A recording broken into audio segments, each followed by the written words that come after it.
So yesterday, Trump was not happy with a question asked by ABC News reporter Mary Bruce. You might have seen this already, during a White House press conference with the Saudi royal prince. And this comes just days after he snapped at Bloomberg reporter Catherine Lucy on Air Force One. Take a look. Is there something incriminating in the file, Is it appropriate, Mr. President, for your family to be doing business in Saudi Arabia while you're president? Is that a conflict of interest? And Your Royal Highness, the U.S. intelligence concluded that you orchestrated the brutal murder of a journalist. As far as this gentleman is concerned, he's done a phenomenal job. You're mentioning somebody that was extremely controversial. A lot of people didn't like that gentleman that you're talking about. Whether you like him or didn't like him, things happen. But he knew nothing about it, and we can leave it at that. First of all, you know, I just broke my toe, so I'm sensitive to the word piggy. That's one thing. But he loves to call the piggy thing. And Alicia Machado, the winner of Miss Universe pageant, he called her Miss Piggy. He called Rosie O'Donnell a big fat pig back in 2006. Yeah. That's his favorite word. But with those criticisms and questions, really, they're not criticisms. They're just legitimate questions for somebody in his position to answer. What happened to America First? He literally jumped in as the Saudi royal prince's like vocal mouthpiece. It goes against our own intel, doesn't it? It does, because this isn't a debated topic. Right. Jamal Khashoggi was dismembered.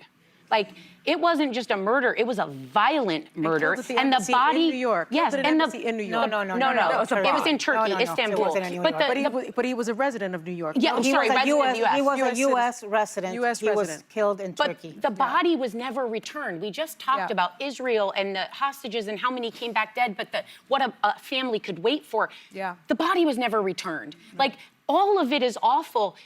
Honestly, President Trump would have been smart to let her offer cover to him, because that's what journalists do. Let her ask her question. It does. You're not giving anything up by letting him answer. He doesn't like the question. He attacks the question. You know what? Always. Let's just follow the money, people. Okay, because the White House gold rush is on. Let's just follow the money.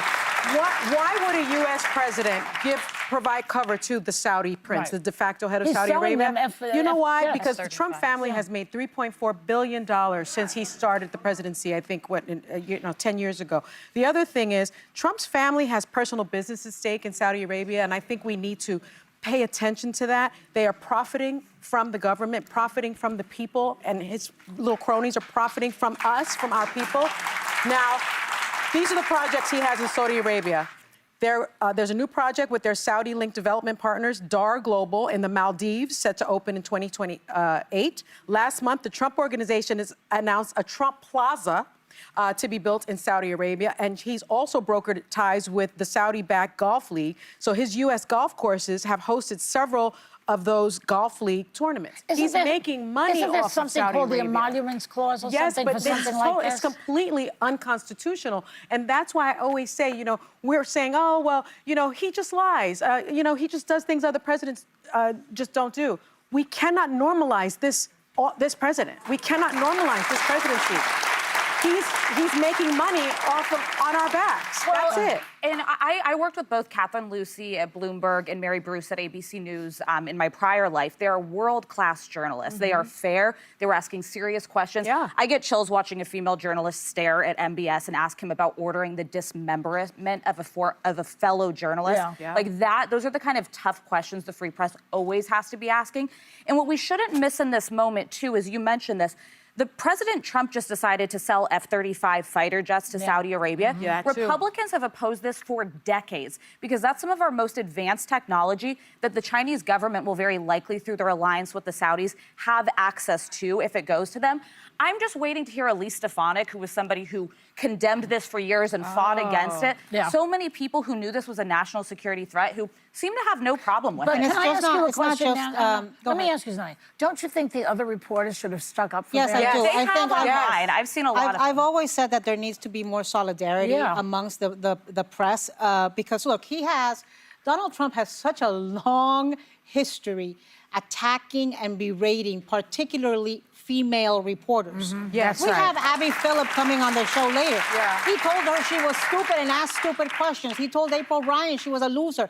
I mean, the things he told Megyn Kelly, which she seems to have forgotten, were absolutely horrible. Wherever. So And you know, the fact that this is his modus operandi, the fact that this is who he is, does not mean that that is who we are as a country. We are a country that, unlike Saudi Arabia, we respect the free press. And I think it's not only was she asking, Mary Bruce, on behalf of people who are outraged and shocked by what happened to Jamal Khashoggi, but also the 9/11 families. Yeah. There are thousands of 9/11 survivors and victims and their families who are outraged that this guy, MBS, is being treated like royalty, feted at the White House, being given a state dinner type of thing, all of those things, as if there was no role of Saudi Arabia in the 9/11 attack on America. It's just